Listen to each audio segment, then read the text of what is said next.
All right, got me some tea. So I'll stop and drink occasionally so my throat keeps working. Welcome to Bite at a Time. I did that too soon. Welcome to Bite at a Time. What the heck?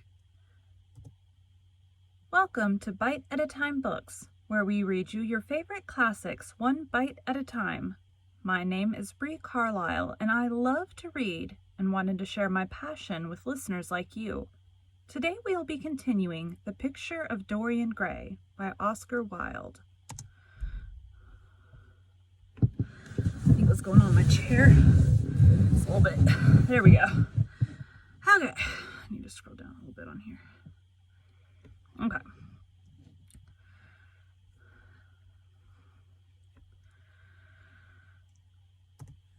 Chapter 4. One afternoon, a month later, Dorian Gray was reclining in a luxurious armchair in the little library of Lord Henry's house in Mayfair. It was, in its way, a very charming room, with its high-paneled wainscoting of olive-stained oak, its cream-colored frieze and ceiling of raised plasterwork, and its brick-dust felt carpet strewn with silk, long-fringed Persian rugs.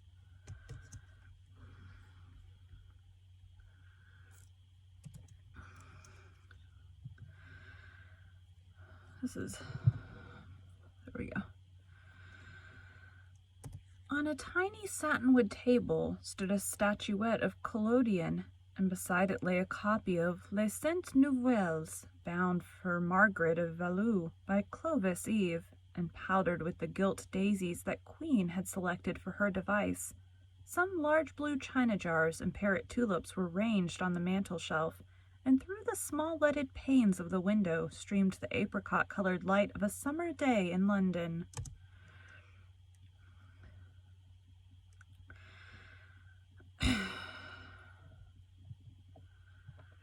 Excuse me.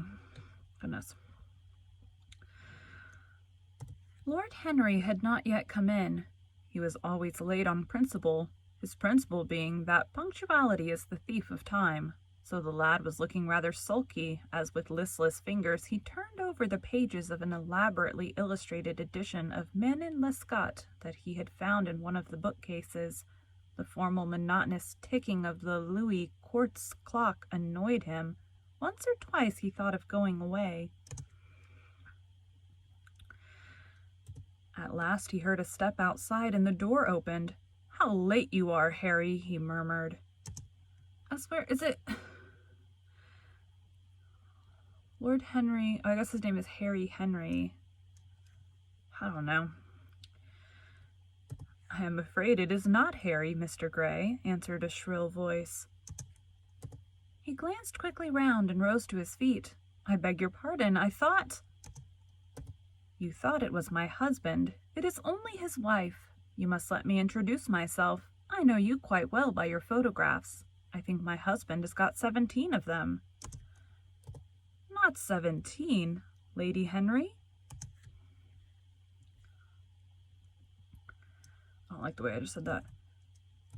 "Not 17, Lady Henry." Better.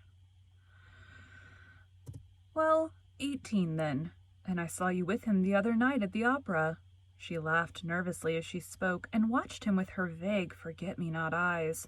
She was a curious woman, whose dresses always looked as if they had been designed in a rage and put on in a tempest. She was usually in love with somebody, and, as her passion was never returned, she had kept all her illusions. She tried to look picturesque, but only succeeded in being untidy. Her name was Victoria, and she had a perfect mania for going to church. "That was at Lohengrin, Lady Henry, I think." "Yes, it was at dear Lohengrin. I like Wagner's music better than anybody's. It is so loud that one can talk the whole time without other people hearing what one says. That is a great advantage, don't you think so, Mr. Gray?"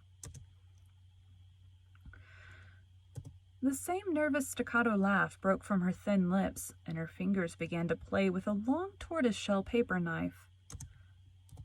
Dorian smiled and shook his head. I'm afraid I don't think so, Lady Henry. I never talk during music, at least during good music.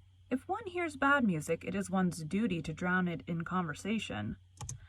All right, I'm gonna open my door and sit up on this thing higher because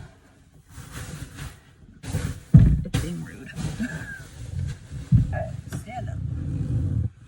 Also, the thing just came off my door. Okay, sit higher. There we go. That's a little bit better. All right, I think we were talking about music. To drown it in conversation. Okay. That is one of Harry's views, isn't it, Mr. Gray? I always hear Harry's views from his friends. It is the only way I get to know of them. But you must not think I don't like good music. I adore it, but I am afraid of it. It makes me too romantic.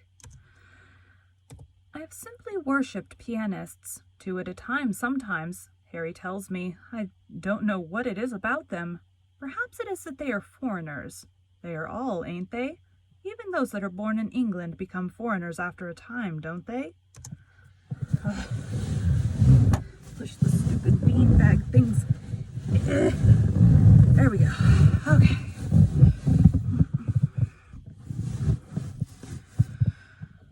Much better.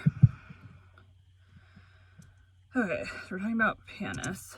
Foreigners after a time, don't they? It is so clever of them, and such a compliment to art. Makes it quite cosmopolitan, doesn't it? You have never been to any of my parties, have you, Mr. Gray? You must come. I can't afford orchids, but I spare no expense in foreigners. They make one's rooms look so picturesque. But here is Harry. Harry, I came in to look for you, to ask you something. I forget what it was, and I found Mr. Gray here. We have had such a pleasant chat about music. We have quite the same ideas. No, I think our ideas are quite different, but he has been most pleasant. I am so glad I've seen him. All the moving around. Also, I'm leaning backwards again. Drink some tea.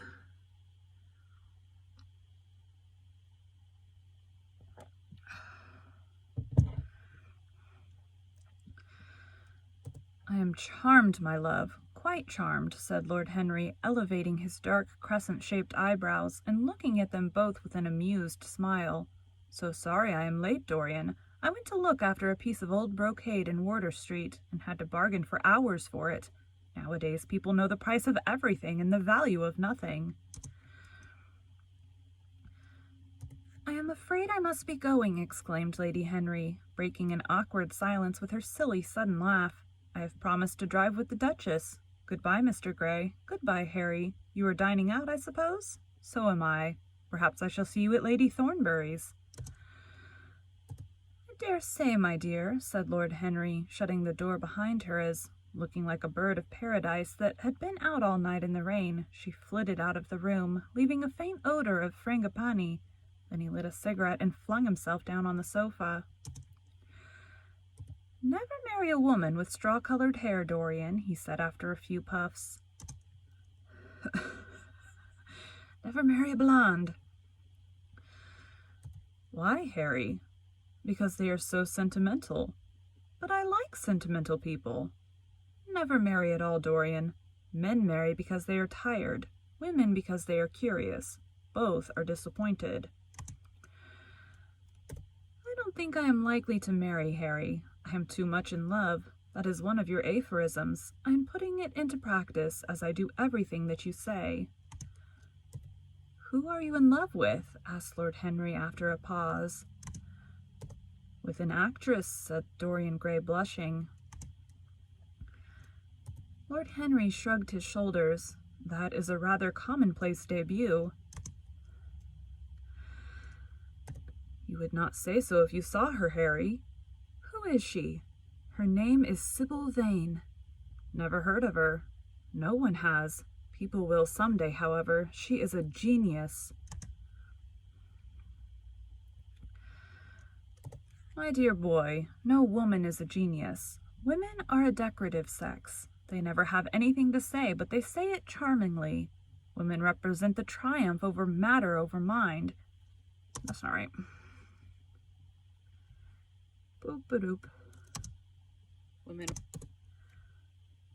Women represent the triumph of matter over mind, just as men represent the triumph of mind over morals. Harry, how can you? My dear Dorian, it is quite true. I am analyzing women at present, so I ought to know. The subject is not so abstruse as I thought it was. I find that, ultimately, there are only two kinds of women, the plain and the colored. The plain women are very useful. If you want to gain a reputation for respectability, you have merely to take them down to supper. The other women are very charming. They commit one mistake, however. They paint in order to try and look young. Our grandmothers painted in order to try and talk brilliantly. Rouge and a spirit used to go together. That is all over now. As long as a woman can look 10 years younger than her own daughter, she is perfectly satisfied. As for conversation, there are only 5 women in London worth talking to, and 2 of these can't be admitted into decent society. However, tell me about your genius. How long have you known her? Ah, Harry, your views terrify me. Never mind that. How long have you known her? About 3 weeks. And where did you come across her?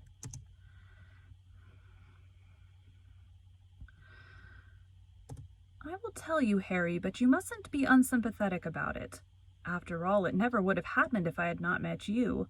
You filled me with a wild desire to know everything about life. For days after I met you, something seemed to throb in my veins. As I lounged in the park or strolled down Piccadilly, I used to look at everyone who passed me and wonder, with a mad curiosity, what sort of lives they led. Brought you to drink.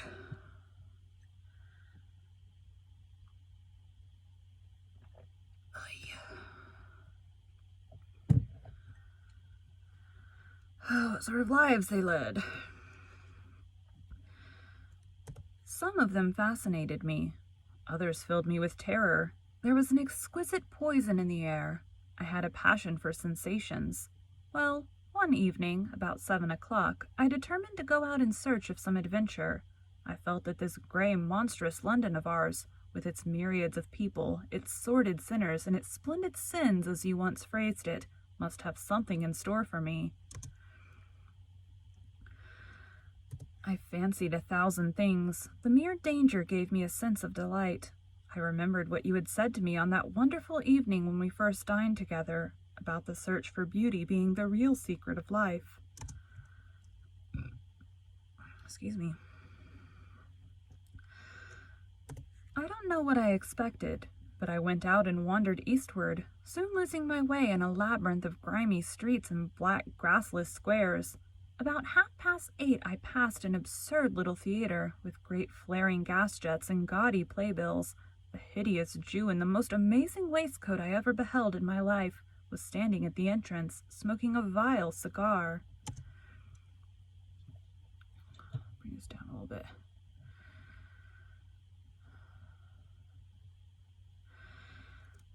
He had greasy ringlets, and an enormous diamond blazed in the center of a soiled shirt. "Have a box, my lord," he said when he saw me, and he took off his hat with an air of gorgeous servility. There was something about him, Harry, that amused me. He was such a monster. You will laugh at me, I know, but I really went in and paid a whole guinea for the stage box. To the present day I can't make out why I did so, and yet if I hadn't, my dear Harry, if I hadn't, I should have missed the greatest romance of my life. I see you are laughing. It is horrid of you. I'm not laughing, Dorian. At least I'm not laughing at you. But you should not say the greatest romance of your life. You should say the first romance of your life. You will always be loved, and you will always be in love with love. A grand passion is the privilege of people who have nothing to do. That is the one use of the idle classes of a country. Don't be afraid. There are exquisite things in store for you. This is merely the beginning. Scroll down. Get a drink.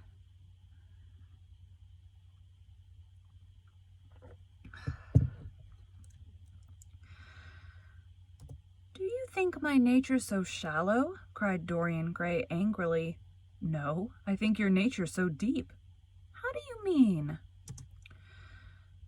"My dear boy, the people who love only once in their lives are really the shallow people.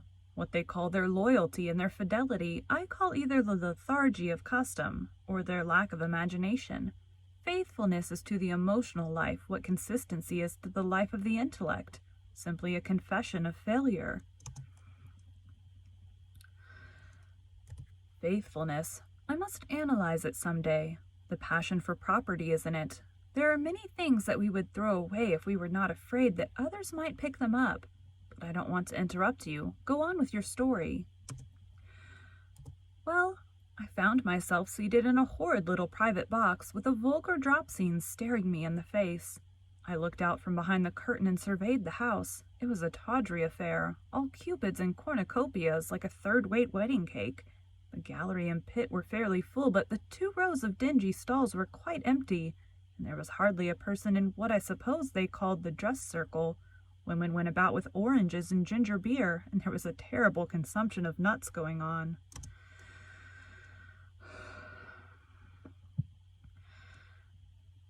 It must have been just like the palmy days of the British drama. Just like, I should fancy, and very depressing. I began to wonder what on earth I should do when I caught sight of the playbill. What do you think the play was, Harry?" "I should think The Idiot Boy or Dumb but Innocent. Our fathers used to like that sort of piece, I believe. The longer I live, Dorian, the more keenly I feel that whatever was good enough for our fathers is not good enough for us. In art, as in politics, les grands-pères ont toujours tort." "I am not French." "This play was good enough for us, Harry. It was Romeo and Juliet. I must admit that I was rather annoyed at the idea of seeing Shakespeare done in such a wretched hole of a place. Still, I felt interested in a sort of way. At any rate, I determined to wait for the first act. There was a dreadful orchestra, presided over by a young Hebrew, who sat at a cracked piano that nearly drove me away, but at last the drop scene was drawn up and the play began.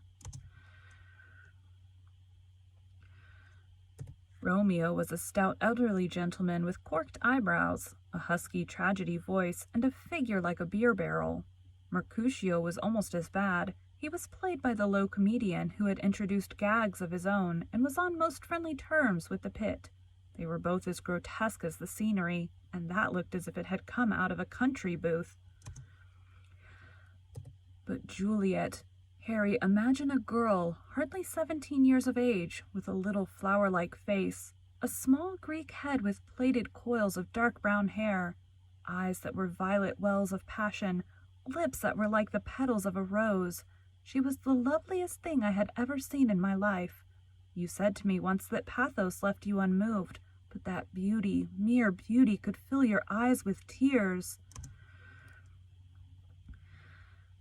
I tell you, Harry, I could hardly see this girl for the mist of tears that came across me.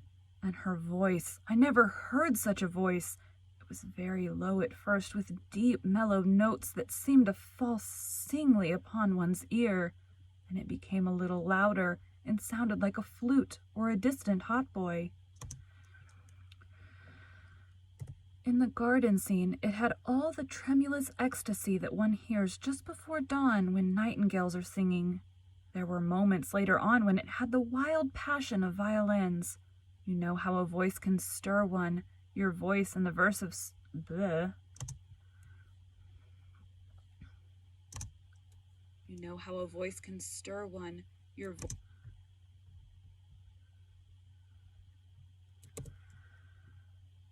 Where did I go?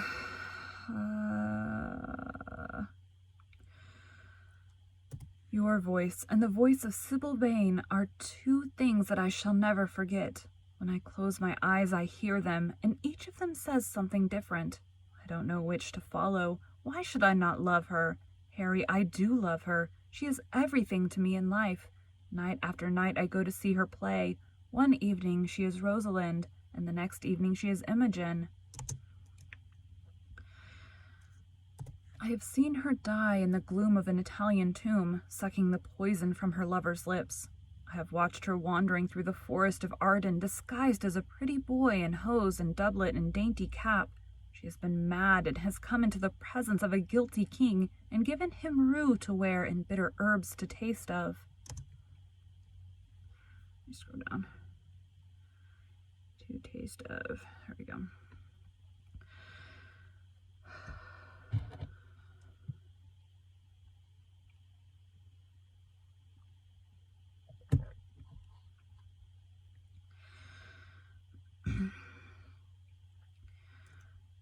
She has been innocent, and the black hands of jealousy have crushed her reed-like throat. I have seen her in every age and in every costume. Ordinary women never appeal to one's imagination. They are limited to their century. No glamour ever transfigures them. One knows their minds as easily as one knows their bonnets. One can always find them. There is no mystery in any of them. They ride in the park in the morning and chatter at tea parties in the afternoon. They have their stereotyped smile and their fashionable manner. They are quite obvious, but an actress, how different an actress is. Harry, why didn't you tell me that the only thing worth loving is an actress? Because I have loved so many of them, Dorian. Oh yes, horrid people with dyed hair and painted faces. Don't run down dyed hair and painted faces. There is an extraordinary charm in them sometimes, said Lord Henry. I wish now I had not told you about Sybil Vane. You could not have helped telling me, Dorian. All through your life you will tell me everything you do. Yes, Harry, I believe that is true. I cannot help telling you things. You have a curious influence over me. If I ever did a crime, I would come and confess it to you. You would understand me. People like you, the willful sunbeams of life, don't commit crimes, Dorian. But I am much obliged for the compliment all the same. And now tell me, reach me the matches like a good boy. Thanks. What are your actual relations with Sybil Vane? Dorian Gray leapt to his feet with flushed cheeks and burning eyes. Harry! Sybil Vane is sacred. It is only the sacred things that are worth touching, Dorian, said Lord Henry, with a strange touch of pathos in his voice. But why should you be annoyed? I suppose she will belong to you some day. When one is in love, one always begins by deceiving oneself, and one always ends by deceiving others. That is what the world calls a romance. You know her at any rate, I suppose.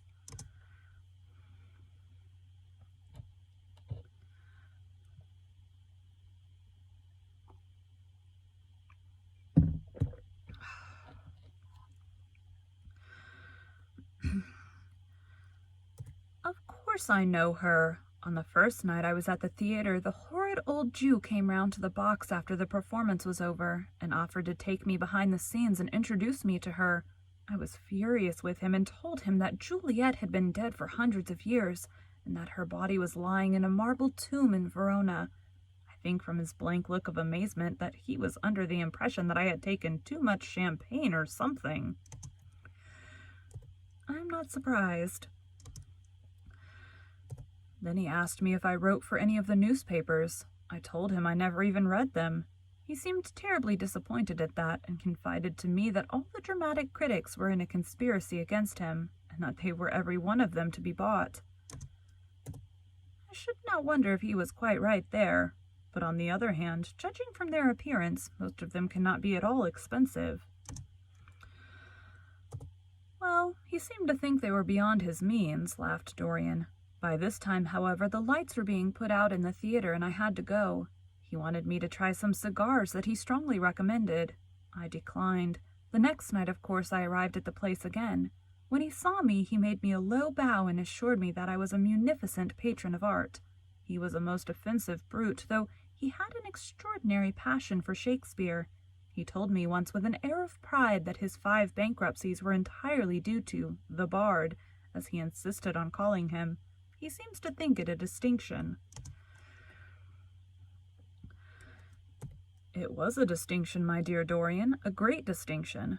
Most people become bankrupt through having invested too heavily in the prose of life. To have ruined oneself over poetry is an honor. But when did you first speak to Miss Sybil Vane? Why is it making a clicking noise?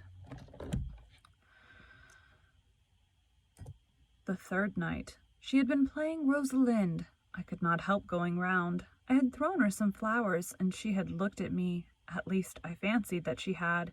The old Jew was persistent. He seemed determined to take me behind, so I consented. It was curious, my not wanting to know her, wasn't it? No, I don't think so. My dear Harry, why? Excuse me.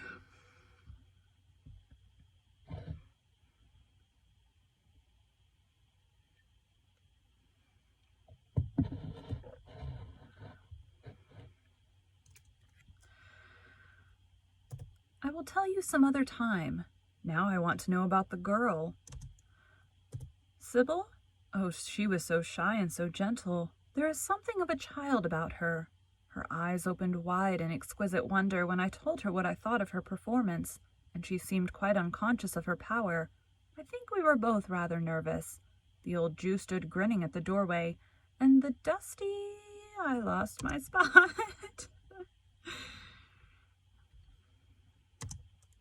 The old Jew...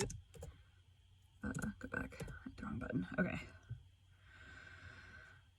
The old Jew stood grinning at the doorway of the dusty green room, making elaborate speeches about us both, while we stood looking at each other like children. He would insist on calling me my lord, so I had to assure Sybil that I was not anything of the kind. She said quite simply to me, "You look more like a prince. I must call you Prince Charming." Upon my word, Dorian, Miss Sybil knows how to pay compliments. You don't understand her, Harry. She regarded me merely as a person in a play. She knows nothing of life. She lives with her mother, a faded, tired woman who played Lady Capulet in a sort of magenta dressing wrapper on the first night, and looks as if she had seen better days. I know that look. It depresses me, murmured Lord Henry, examining his rings. The Jew wanted to tell me her history, but I said it did not interest me. You were quite right. There is always something infinitely mean about other people's tragedies. Sybil is the only thing I care about. Sybil is the only thing I care about. What is it to me where she came from? From her little head to her little feet, she is absolutely and entirely divine. Every night of my life I go to see her act, and every night she is more marvelous. That is the reason, I suppose, that you never dine with me now. I thought you must have some curious romance on hand. You have, but it is not quite what I expected. My dear Harry, we either lunch or sup together every day, and I have been to the opera with you several times, said Dorian, opening his blue eyes in wonder.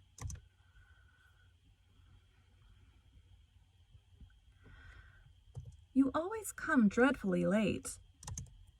Well, I can't help going to see Sybil play, he cried. Even if it is only for a single act, I get hungry for her presence, and when I think of the wonderful soul that is hidden away in that little ivory body, I am filled with awe. You can dine with me tonight, Dorian, can't you? He shook his head. Tonight she is Imogen, he answered, and tomorrow night she will be Juliet. When is she Sybil Vane? Never. I congratulate you. How horrid you are. She is all the great heroines of the world in one. She is more than an individual. You laugh, but I tell you she is genius. I love her, and I must make her love me. You who know all the secrets of life, tell me how to charm Sybil Vane to love me. I want to make Romeo jealous. I want the dead lovers of the world to hear our laughter and grow sad. I want a breath of our passion to stir their dust into consciousness, to wake their ashes into pain. Words. I think I have this light brighter. Oh, it's a little bit better. Okay. My God, Harry, how I worship her. He was walking up and down the room as he spoke. Hectic spots of red burned on his cheeks. He was terribly excited. Lord Henry watched him with a subtle sense of pleasure. How different he was now from the shy, frightened boy he had met in Basil Hallward's studio. His nature had developed like a flower, had borne blossoms of scarlet flame. Out of its secret hiding place had crept his soul, and desire had come to meet it on the way. "And what do you propose to do?" said Lord Henry at last. "I want you and Basil to come with me some night and see her act. I have not the slightest fear of the result. You are certain to acknowledge her genius. Then we must get her out of the Jew's hands. She is bound to him for 3 years, at least for 2 years and 8 months from the present time. I shall have to pay him something, of course. When all that is settled, I shall take a West End theatre and bring her out properly. She will make the world as mad as she has made me."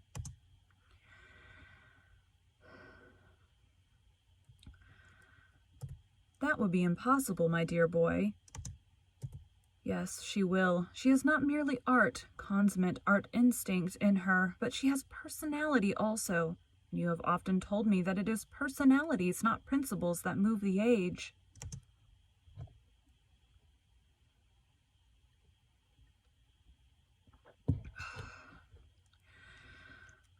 "Well, what night shall we go?" "Let me see. Today is Tuesday. Let us fix tomorrow. She plays Juliet tomorrow." "All right, the Bristol at 8 o'clock, and I will get Basil." "Not 8, Harry, please. 6:30. We must be there before the curtain rises. You must see her in the first act where she meets Romeo."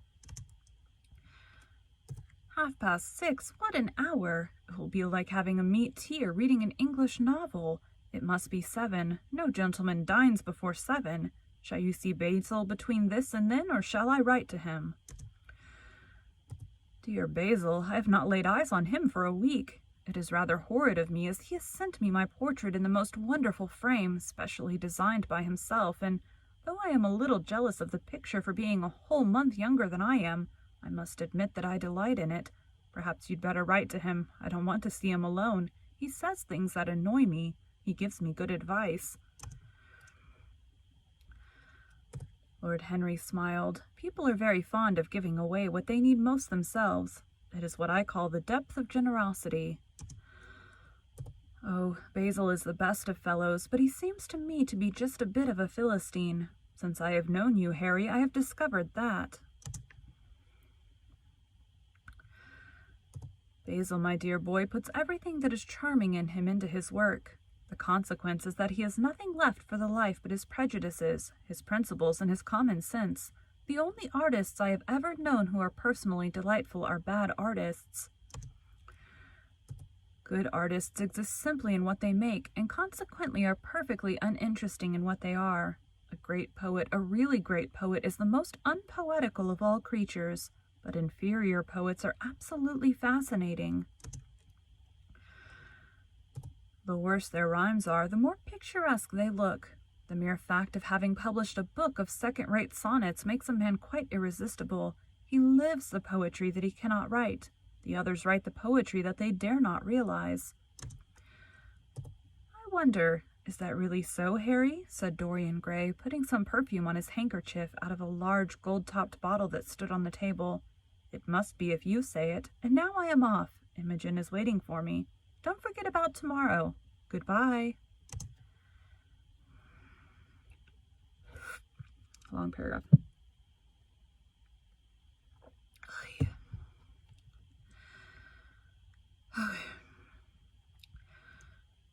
As he left the room, Lord Henry's heavy eyelids drooped, and he began to think.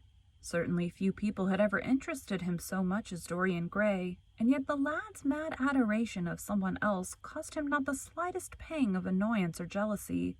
He was pleased by it. It made him a more interesting study.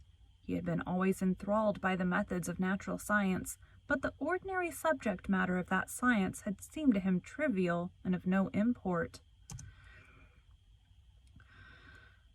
And so he had begun by vivisecting himself as he had ended by vivisecting others. Human life, that appeared to him the one thing worth investigating. Compared to it, there was nothing else of any value.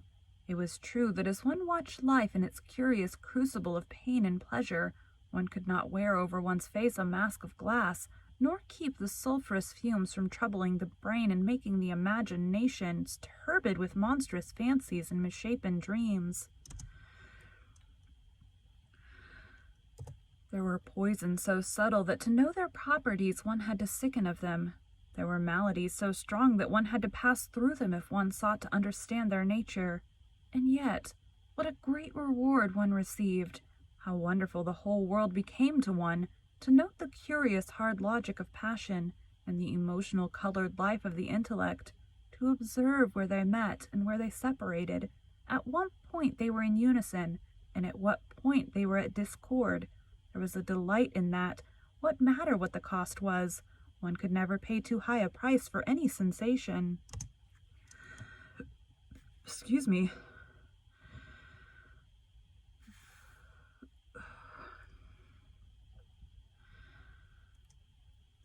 Okay.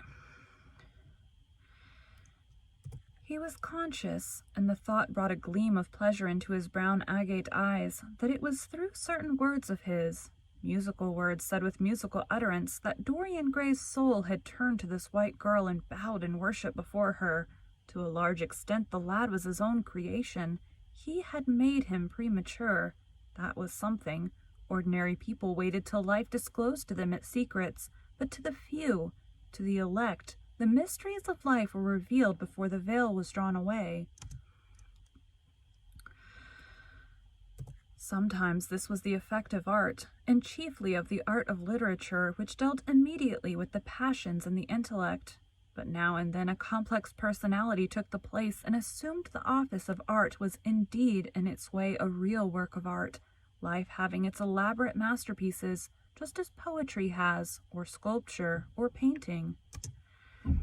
Scrolly, my kid just opened her door super loud.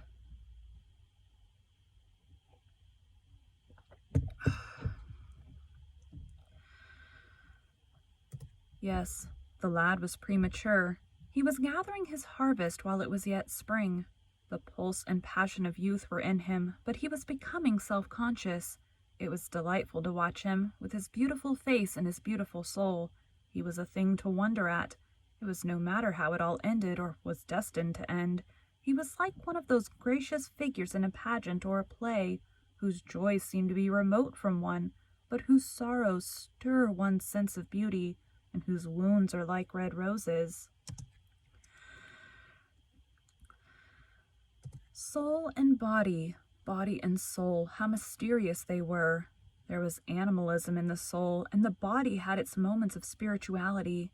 The senses could refine, and the intellect could degrade. Who could say where the fleshly impulse ceased, or the physical impulse began? How shallow were the arbitrary definitions of ordinary psychologists? And yet, how difficult to decide between the claims of the various schools. Was the soul a shadow seated in the house of sin, or was the body really in the soul as Giordano Bruno thought? The separation of spirit from matter was a mystery, and the union of spirit with matter was a mystery also. He began to wonder whether we could ever make psychology so absolute a science that each little spring of life would be revealed to us. As it was, we always misunderstood ourselves and rarely understood others. Experience was of no ethical value. It was merely the name men gave to their mistakes.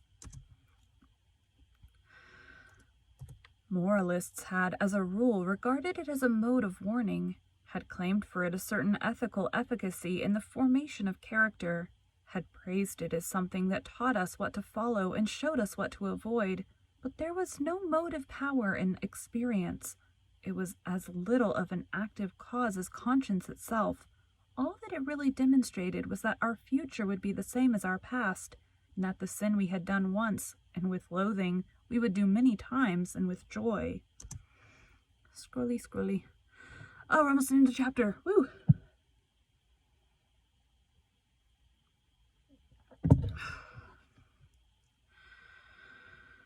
I can see chapter 5 down below. Okay. It was clear to him that the experimental method was the only method by which one could arrive at any scientific analysis of the passions, and certainly Dorian Gray was a subject made to his hand, and seemed to promise rich and fruitful results. His sudden mad love for Sybil Vane was a psychological phenomenon of no small interest. There was no doubt that curiosity had much to do with it. Curiosity and the desire for new experiences. Yet it was not a simple, but rather a very complex passion. What there was in it of the purely sensuous instinct of boyhood had been transformed by the workings of the imagination, changed into something that seemed to the lad himself to be remote from sense, and was for that very reason all the more dangerous. It was the passions about whose origin we deceived ourselves that tyrannized most strongly over us. Our weakest motives were those of whose nature we were conscious. It often happened that when we thought we were experimenting on others, we were really experimenting on ourselves. While Lord Henry sat dreaming on these things, a knock came to the door, and his valet entered and reminded him it was time to dress for dinner. He got up and looked out into the street. The sunset had smitten into scarlet gold. The upper windows of the houses opposite, the panes glowed like plates of heated metal. The sky above was like a faded rose. He thought of his friend's young fiery-colored life and wondered how it was all going to end. Phone keeps going off.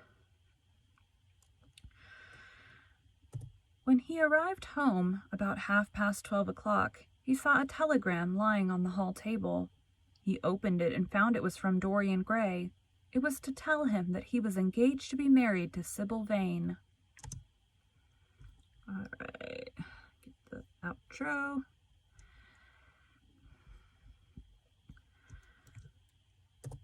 Thank you for joining Bite at a Time Books today, while we read a bite of one of your favorite classics. If you enjoyed today's bite, please drop us a review on your favorite podcast platform. Also, be sure to check us on our website, www.biteatatimebooks.com, or all the social media at Bite at a Time Books. Again, my name is Bree Carlile, and I hope you come back tomorrow while we take the next bite of the Picture of Dorian Gray. Woohoo! 4 chapters down. I mean, we did 2 today, but that was chapter 4. All right, thanks, guys.